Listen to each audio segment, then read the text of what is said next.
Olá!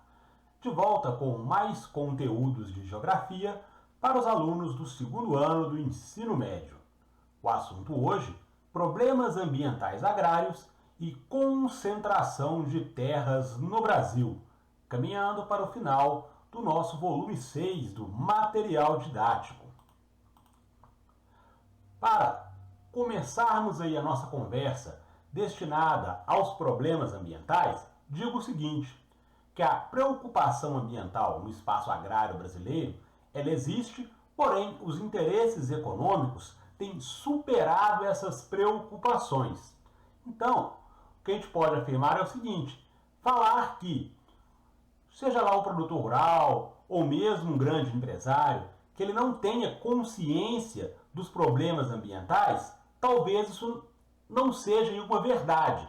Então, provavelmente, esses empresários, esses produtores rurais, eles têm a noção clara dos problemas ambientais, porém, na hora que eu coloco na balança e vou avaliar os problemas ambientais que são gerados e a questão do retorno financeiro dos interesses econômicos, os interesses econômicos, na maioria das situações, ele acaba falando mais alto do que a preocupação ambiental. Então, a preocupação ambiental, ela existe, porém, ela não supera os interesses econômicos. Pelo menos neste momento. Pode ser que no futuro essa situação mude aí um pouco de figura, até porque vai chegar um momento em que a natureza ela vai cobrar esse preço aí dos impactos ambientais que são gerados pelas ações antrópicas, pela ação do ser humano.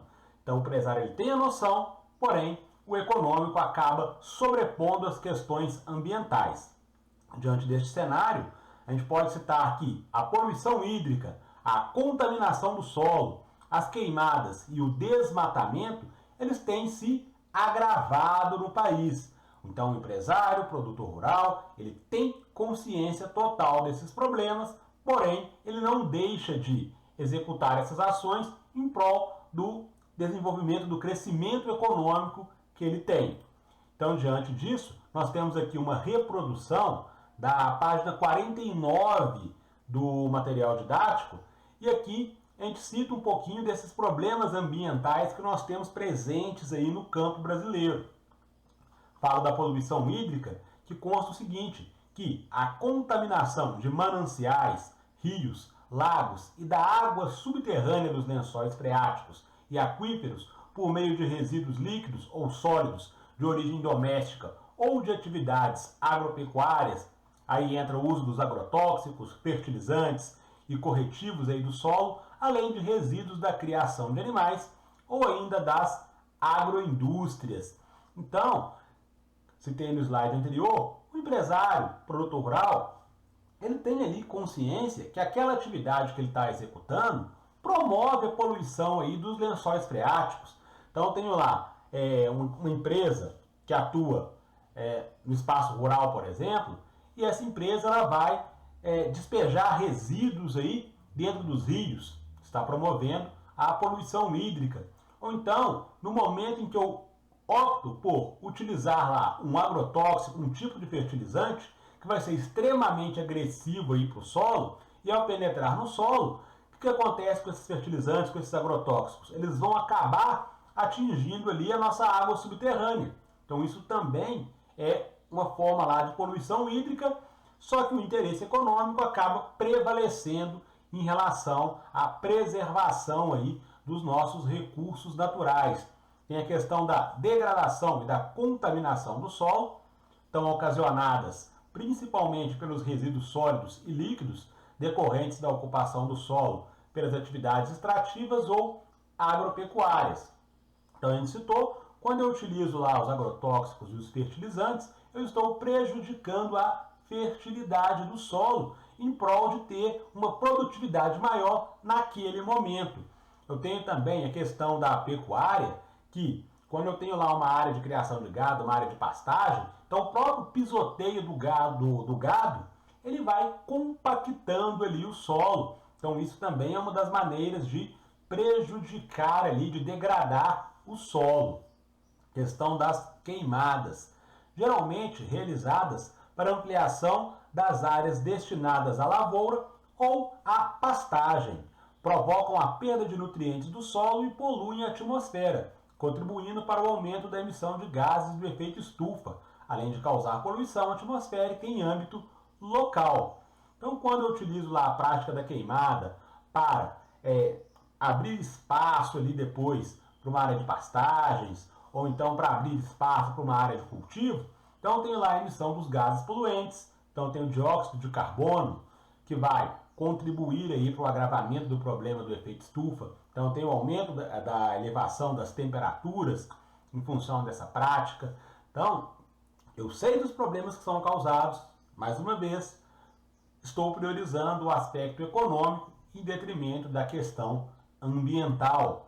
A prática do desmatamento, nós já comentamos isso em aulas anteriores também, mas é importante voltar a frisar esse aspecto, destinado à ampliação das áreas de lavoura, de pastagem, ou ainda a extração de madeira, que prejudica a qualidade do ar e altera em nível regional características climáticas, como umidade do ar, regime pluviométrico e comportamento térmico, além de causar irreversíveis perdas de biodiversidade. Então, quando eu tenho lá essa prática do desmatamento, como que ela vai impactar, por exemplo, na questão aí dos regimes pluviométricos? A gente sabe que a vegetação ela é importante para liberar água no ambiente. Se eu estou desmatando, o volume de água que eu vou liberar no ambiente ali pelo processo de evapotranspiração, ele acaba sendo menor, consequentemente, diminui também os regimes pluviométricos, diminui a quantidade de chuva. Então, quando eu tenho lá a alteração das características climáticas, acho que nós já comentamos também sobre o problema relacionado às ilhas de calor. Então, as ilhas de calor, elas são típicas dos ambientes urbanos, principalmente nas cidades. É quando eu tenho a substituição das áreas verdes, a substituição da vegetação por espaços impermeabilizados. Na questão do campo, ainda não ocorre a questão da impermeabilização das vias, então a presença do asfalto. Mas eu já tenho a retirada da cobertura vegetal, então essa retirada da cobertura vegetal por si só já vai promover aí a elevação da temperatura em alguns pontos. Então já é uma alteração climática que vai ocorrendo em função dessa prática aí. Sem contar a questão da qualidade do ar, em função dos poluentes que são liberados. Quando eu tenho uma área desmatada, eu posso ter ali a perda de biodiversidades, então espécies de animais, espécies de plantas que vivem especificamente naquela área vão ser prejudicadas ou podem chegar a uma situação extrema de extinção, ou se aproximar disso, passar a ser lá espécies ameaçadas de extinção em função da ampliação das áreas de desmatamento aí no território brasileiro, pensando lá na questão da ampliação das áreas produtivas para a agricultura, das áreas de pastagem, lá pensando na questão da pecuária.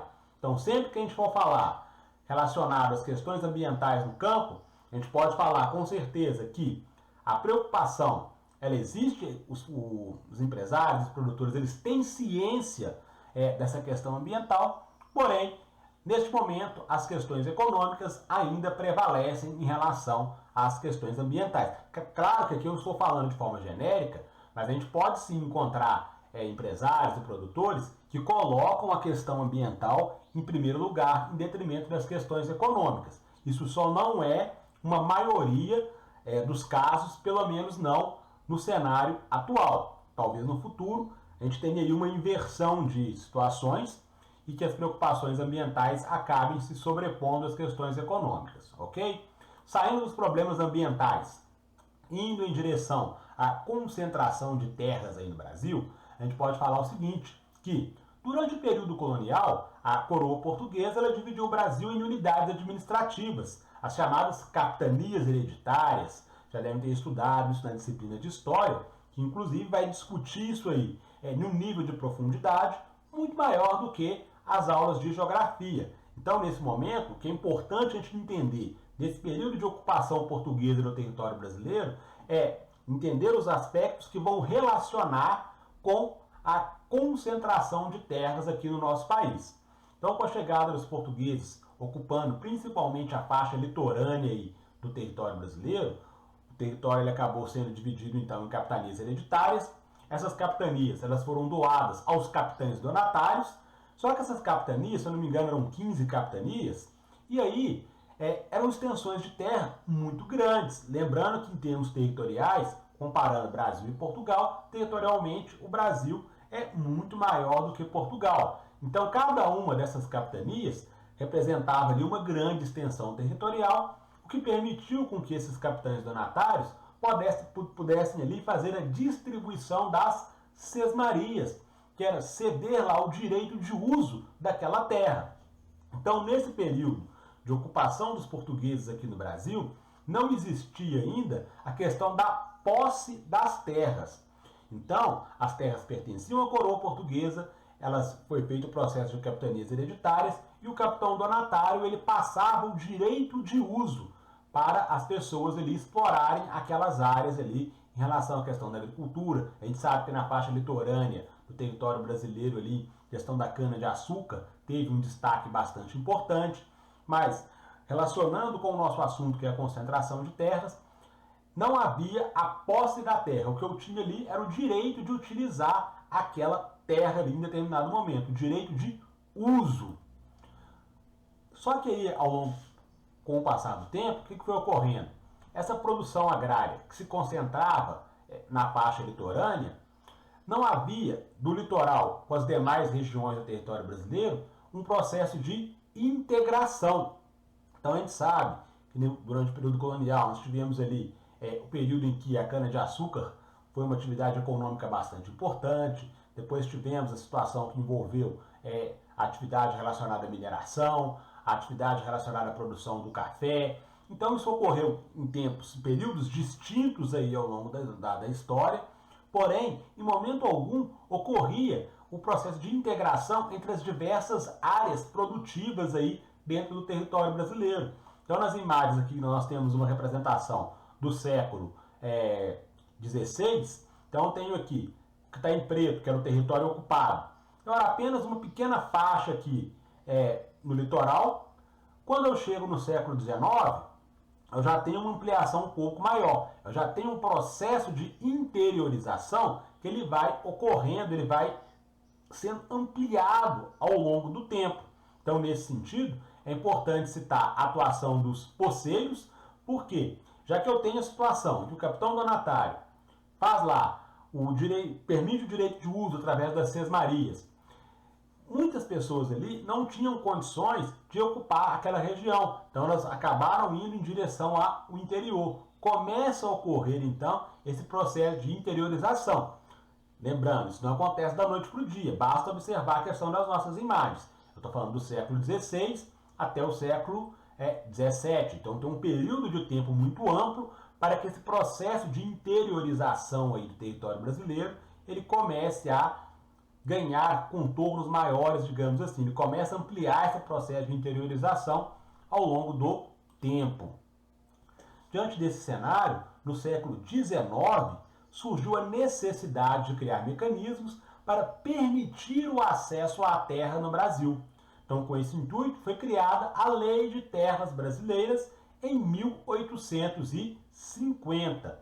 Nós já citamos essa Lei de Terras em aulas anteriores, quando a gente comentava sobre a questão da produção agrária no mundo desenvolvido e falamos lá dos Estados Unidos. Então, aí, quando eu falei dos Estados Unidos, da Lei de Terra nos Estados Unidos, que era o Homestead Act, nós fizemos comparações com a Lei de Terras brasileira. Então, nos Estados Unidos, o Homestead Act falava o seguinte, que as terras lá elas seriam doadas para quem tivesse condições de produzir. Então, a única exigência era que você só ocupasse uma parte de terra do qual você seria capaz de produzir ali. Então, era a única exigência da Lei de Terras nos Estados Unidos. No caso do Brasil, a situação ficou diferente. Em função desse processo de interiorização que vinha ocorrendo, surgiu essa necessidade de delimitar, de criar regras em relação à questão da ocupação de terras.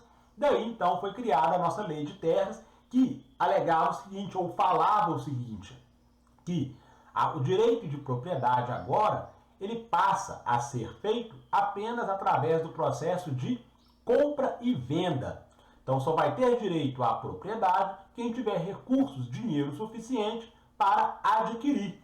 Então a diferença lá da lei de terras dos Estados Unidos com a lei de terras brasileira é que nos Estados Unidos as terras elas eram doadas e aqui no Brasil as terras elas eram compradas. Então só através do processo de compra e venda. Então quando isso acontece no Brasil, eu vou fazer o quê? Eu vou ampliar o processo de concentração de terras. Por quê? Já que para ser dono da propriedade eu tenho que comprá-la, só vai fazer isso quem tiver dinheiro suficiente. Então que é um grupo pequeno de pessoas que vai adquirir boa parte das propriedades disponíveis. Então isso está favorecendo a concentração de terras, a concentração fundiária no território brasileiro. Então o que é importante a gente observar que desde o período colonial, da chegada dos portugueses, até no cenário atual, esse processo de concentração de terras, ele foi sendo gradativamente sendo favorecido. Pouco a pouco, quem tinha os recursos necessários acabava sendo favorecido nessa situação de adquirir as propriedades. E aí, falando do processo de modernização da agricultura, a agricultura já chegando aí no século XIX, caminhando para o século XX, ela ainda apresenta traços de descentralização produtiva, então tem focos de produção espalhados ao longo do território brasileiro. Então tem uma região no sul que produz, tem uma região no sudeste, tem uma região na região norte, então a produção ela não era integrada de alguma maneira. Então por mais que esse processo de descentralização ele venha sendo diminuído ao longo do tempo, ele ainda prevalece, ele ainda existe aí, pensando lá por volta do século XIX, caminhando para o século XX. Mas com a evolução evidente em relação ao passado colonial, a agricultura ela se integra à industrialização e vai dar origem às agroindústrias. Então, mais uma vez, eu tenho aqui a reprodução de um mapa presente no nosso material didático, falando ali das sub-regiões do Nordeste brasileiro. Então, se eu pegar lá, vocês estudaram esse assunto lá no 7º ano, sei que vocês lembram super bem aí dos assuntos do 7º ano, estudaram as regiões brasileiras, estudaram a região Nordeste, e lá no 7º ano o professor falou das subdivisões do Nordeste brasileiro aí, em Zona da Mata, Agreste, Sertão e Meio Norte.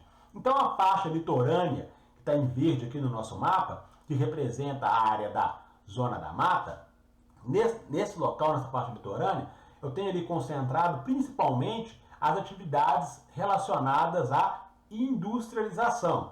Então a industrialização ela predomina na Zona da Mata. Quando eu vou para os tons em amarelo aqui, que é o Agreste ele tem favorecido, digamos assim, na questão da agricultura. Então a produção agrícola no Agreste ela é muito maior do que nas outras sub-regiões nordestinas. Então passa a ocorrer um processo de integração aqui entre Zona da Mata e Agreste. Então a Zona da Mata está concentrada a atividade industrial, no Agreste está concentrada ali a atividade relacionada à agricultura. Então o Agreste abastece a Zona da Mata com gêneros alimentícios, em contrapartida, a Zona da Mata abastece o Agreste aí com produtos industrializados. Lembrando que nessa faixa nordestina ali do Agreste que a gente está comentando, ali é uma região em que eu tenho índices pluviométricos satisfatórios para a agricultura. Então chove bastante para permitir a atividade agrícola ali, diferente do sertão e do meio norte. Então a faixa do sertão aqui é que eu tenho problemas em relação à questão das chuvas. Então no Agreste sim, chove de forma suficiente para favorecer a atividade agrícola. Então quando a gente está falando da questão de integração, ela começa a ocorrer aqui no Nordeste com a Zona da Mata fornecendo lá máquinas e outros produtos industrializados para o campo, no caso o Agreste, e o Agreste aumentando a produtividade para atender a Zona da Mata, favorecendo então a diminuição dessa descentralização produtiva.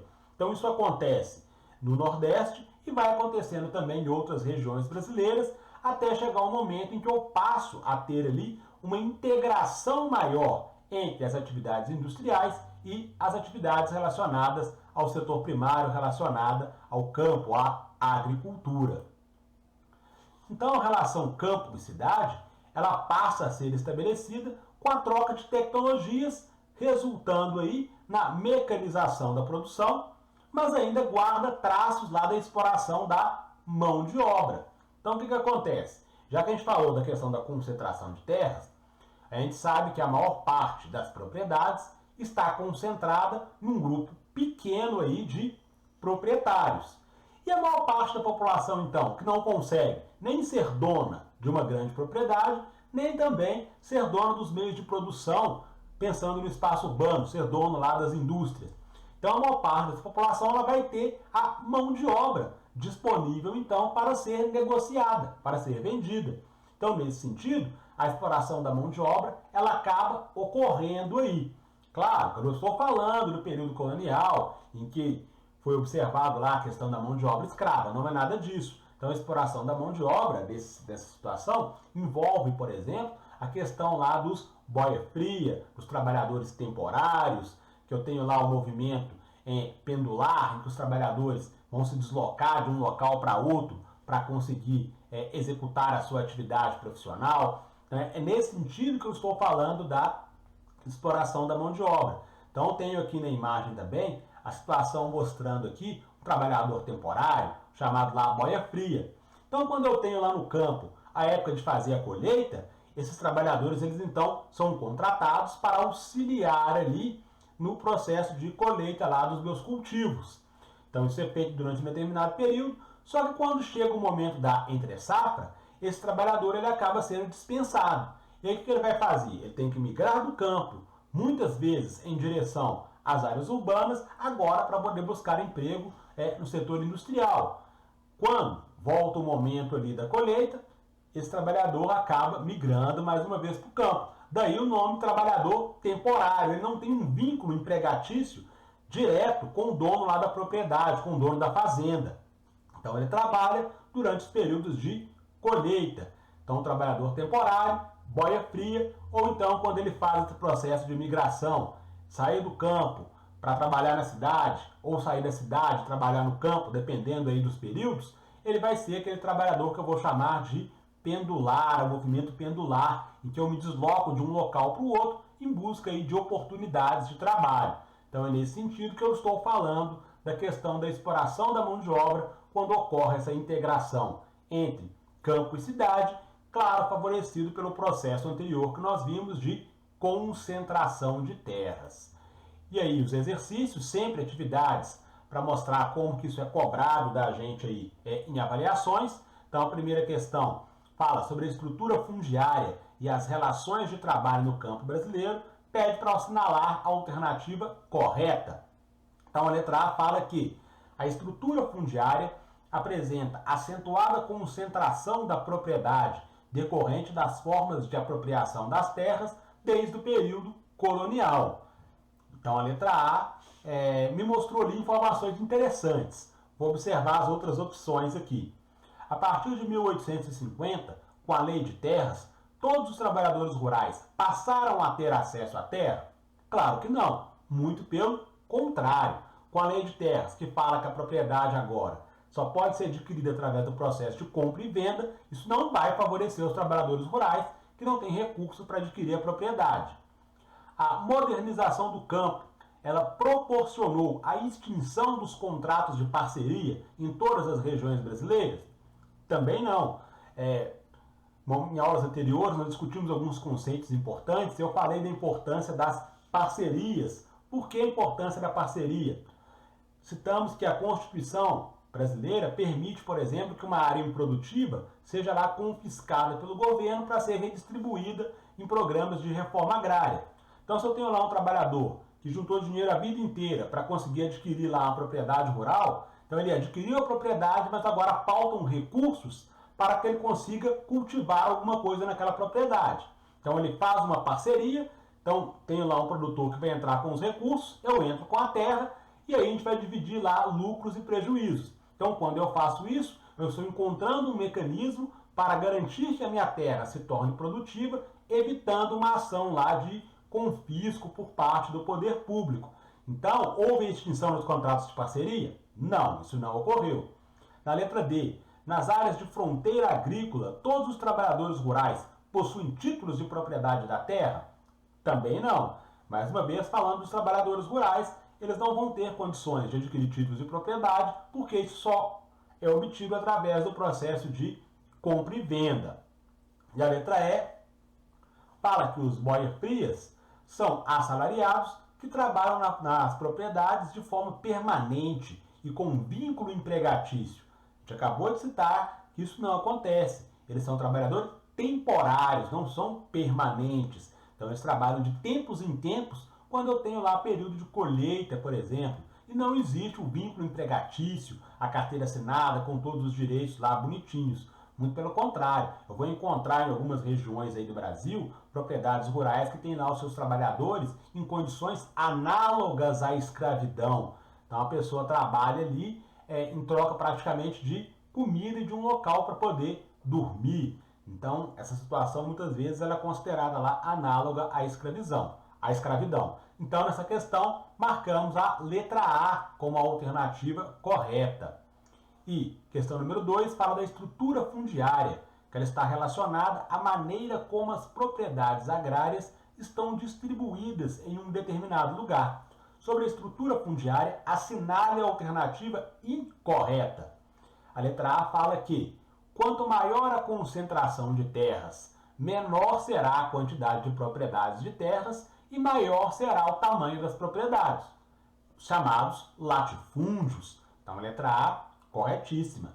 A letra B. Em países subdesenvolvidos, há grandes propriedades rurais concentradas nas mãos de muitos proprietários, que abastecem o mercado interno. Então, na letra B, nós temos alguns problemas aí. Está falando que as propriedades elas estão concentradas nas mãos de muitos proprietários. Pelo contrário, estamos de concentração de terras. Então, elas estarão concentradas nas mãos de pouquíssimos proprietários ali. E essas propriedades que estão concentradas nas mãos de pequenos proprietários, de um grupo pequeno de pessoas, quase sempre ela visa o mercado externo, a exportação. O que abastece o nosso mercado interno é a agricultura familiar, principalmente aí. Então a letra B, ela apresenta falhas. Se eu quero incorreto, eu tenho que marcar a letra B. Na letra C, fala que a estrutura fundiária brasileira é uma das mais concentradas do mundo. Ok, a gente acabou de ver que desde o período colonial até os dias atuais, isso foi sendo gradativamente sendo favorecido aí para que quem tem os recursos seja lá dono das terras. E na letra D, fala que a concentração de terras nas mãos de poucos contribui para o aumento dos problemas do campo, intensificando os conflitos por terra. Com certeza, é a ação lá dos grileiros, por exemplo. Então isso vai favorecer um conflito pela terra, questão dos poceiros, a busca pela reforma agrária, as situações que envolvem confisco de propriedades. Então tudo isso acaba gerando conflitos lá pela posse da terra. Então na questão 2, se eu quero o item incorreto, eu marco a letra B de bola. Com isso chegamos aqui ao fim das nossas explicações.